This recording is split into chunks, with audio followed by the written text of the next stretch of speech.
Fact number एक Italian professional एरोबोटिक और race pilot ने तुर्की के इस्तांबुल के पास दो टनल T1 और T2 नॉर्थर्न मारमारा मोटरवे के अंदर से अपना जोविक EDG 540 रेस प्लेन उड़ाकर एविएशन हिस्ट्री रच दी है। यह दुनिया का पहला ऐसा फ्लाइट था जहां कोई प्लेन सुरंग के अंदर से उड़ा। कुल दूरी 2.26 किलोमीटर थी, जिसने उन्हें 43.44 सेकंड में पूरा किया। एवरेज स्पीड 245 किलोमीटर पर हर्स, कुछ जगहों पर 250 किलोमीटर पर हर्स तक बताई गई। प्लेन की विंग से सुरंग की दीवारों तक सिर्फ 3.5 मीटर का गैप था और छत 1 मीटर से कम। यह स्टंट रेड बुल के टनल पास प्रोजेक्ट का हिस्सा था, जिसमें 1 साल से ज्यादा की तैयारी लगी। 40 से ज्यादा लोगों की टीम और इंटेंस ट्रेनिंग शामिल थी। कोस्टा ने 5 गिनीज वर्ल्ड रिकॉर्ड बनाए हैं। सबसे लंबी सुरंग में प्लान उड़ाना 1730 मीटर, पहली बार सुरंग से प्लान उड़ाना। सबसे लंबी फ्लाइट किसी सोल्ड ऑब्स्टेकल के नीचे 2 सुरंग में पहली बार प्लेन उड़ाना। सुरंग के अंदर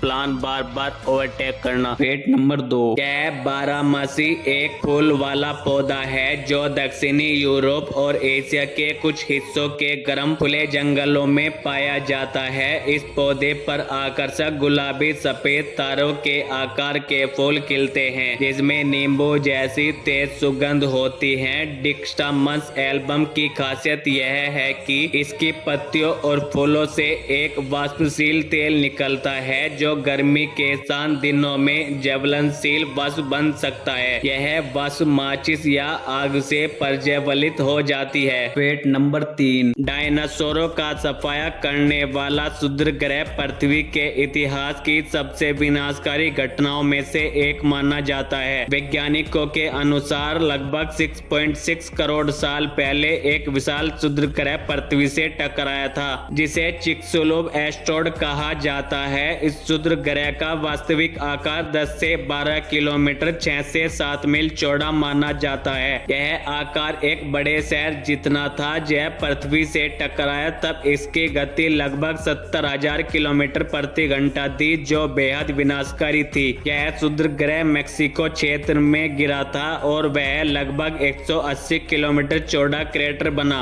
जिसे चिक्सुलुव क्रेटर कहा जाता है। टक्कर इतनी शक्तिशाली थी कि इससे अरबों परमाणु बम के बराबर ऊर्जा निकली थी। इस टक्कर के बाद विशाल सुनामी पैदा हुई। आसमान में धूल और धुआं भर गया। सूर्य की रोशनी महीनों या सालों तक पृथ्वी तक ठीक से नहीं पहुंची। तापमान जैसे गिर गया और पौधे मरने लगे। इस परिस्थिति के कारण डायनासोर सहित पृथ्वी की लगभग 75% प्रजातियां खत्म हो गई। इसी घटना को वैज्ञानिक संक्षेप में कहते हैं तो लगभग 10 से 12 किलोमीटर चौड़ा एक क्षुद्र ग्रह ही डायनासोरों के खत्म होने की मुख्य वजह बना है। इसने पृथ्वी के जीवन को हमेशा के लिए बदल दिया था। फैक्ट नंबर 4 दूसरे युग की इंजीनियरिंग का मतलब आमतौर पर उस समय की इंजीनियरिंग से होता है जब आधुनिक मशीनें और कंप्यूटर नहीं थे, लेकिन फिर भी इंसानों ने अद्भुत तकनीक और संरचनाएं बनाई हैं। यह प्राचीन या मध्यकालीन समय की इंजीनियरिंग उपलब्धियों को दर्शाता है। उस दौर के इंजीनियरिंग प्राकृतिक सिद्धांतों, सरल औजारों और गहरी समझ का उपयोग करके बड़े बड़े निर्माण करते थे। प्राचीन इंजीनियरिंग की खासियत उस समय की इंजीनियरिंग पूरी तरह मानव बुद्धि, गणित और प्रकृति के अवलोकन पर आधारित थी। मशीनें सीमित थी, फिर भी लोग विशाल संरचनाएं बना लेते थे। पत्थरों को काटकर और जोड़कर इमारतें बनाते थे। पानी को दूर तक ले जाने के लिए नहरें और जल सेतु बनाना, युद्ध के लिए जटिल हथियार और रक्षा तंत्र बनाना। दूसरे युग की इंजीनियरिंग के कई शानदार उदाहरण आज भी मौजूद हैं। ग्रेट पिरामिड ऑफ गीजा लगभग 4500 साल पहले बनाया गया। इसमें लाखों पत्थर के ब्लॉक इतने सटीक तरीके से लगाए गए हैं कि आज भी इंजीनियर हैरान हैं। ग्रेट वॉल ऑफ चाइना हजारों किलोमीटर लंबी दीवार दुश्मनों से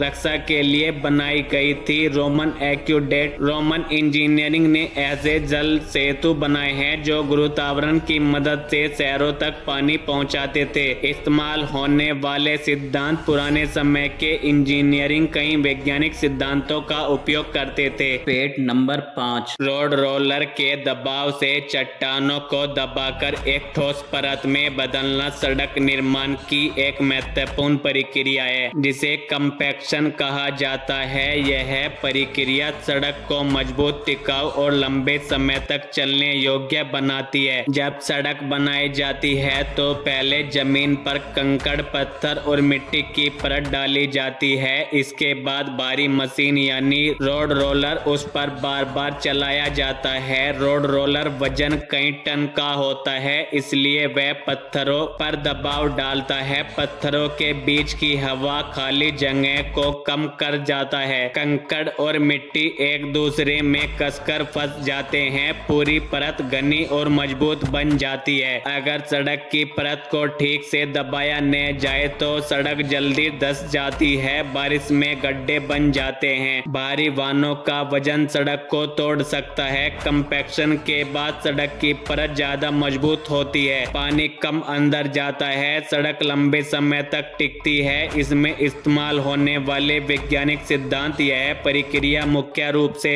सॉइल कंपैक्शन पर आधारित है। इस सिद्धांत के अनुसार जब मिट्टी या पत्थरों पर भारी दबाव डाला जाता है तो उनके कण आपस और करीब हो जाते हैं, जिससे उनका घनत्व डेंसिटी बढ़ जाती है और परत अधिक मजबूत हो जाती है। अलग अलग प्रकार के रोलर सड़क बनाने में अलग अलग तरह का रोल इस्तेमाल होते हैं। स्मूथ व्हीलर रोल सामान्य दबाव के लिए, वाइब्रेटरी रोल कंपन के साथ ज्यादा गहराई के दबाव के लिए, पैड फुट रोल मिट्टी को दबाने के लिए। इसलिए यह प्रक्रिया देखने में साधारण लगती है, लेकिन वास्तव में यह भारी इंजीनियरिंग और भौतिक विज्ञान का शानदार उदाहरण है। Fact number 6। बर्फ की तोप एक ऐसी मशीन होती है जो क्रैशिंग बर्फ बनाती है। इसका उपयोग खास तौर पर पहाड़ी और ठंडे इलाकों में किया जाता है, जहां स्कीइंग और अन्य शीतकालीन खेल आयोजित होते हैं। बर्फ की तोप में पानी और हवा या दाब का उपयोग किया जाता है। मशीन पानी बहुत छोटे छोटे कणों में हवा में फैलाती है। ठंडे तापमान में यह कण जमकर बर्फ में बदल जाते हैं। कुछ आधुनिक मशीनें विशेष नोजल और ठंडा करने की तकनीक का उपयोग करती हैं ताकि कम तापमान में भी अच्छी बर्फ तैयार हो सके। जब प्राकृतिक बर्फ कम गिराती है तब क्रैशिंग बर्फ से खेल जारी रखने के लिए किया जा सकता है। पर्यटन उद्योग को बढ़ावा मिलता है। रिसोर्ट और शीतकालीन प्रतियोगिताएं सुचारू रूप से आयोजित की जाती हैं। दुनिया की पहली बर्फ की तोप ने सर्दियों के खेलों की दुनिया में क्रांति ला दी है।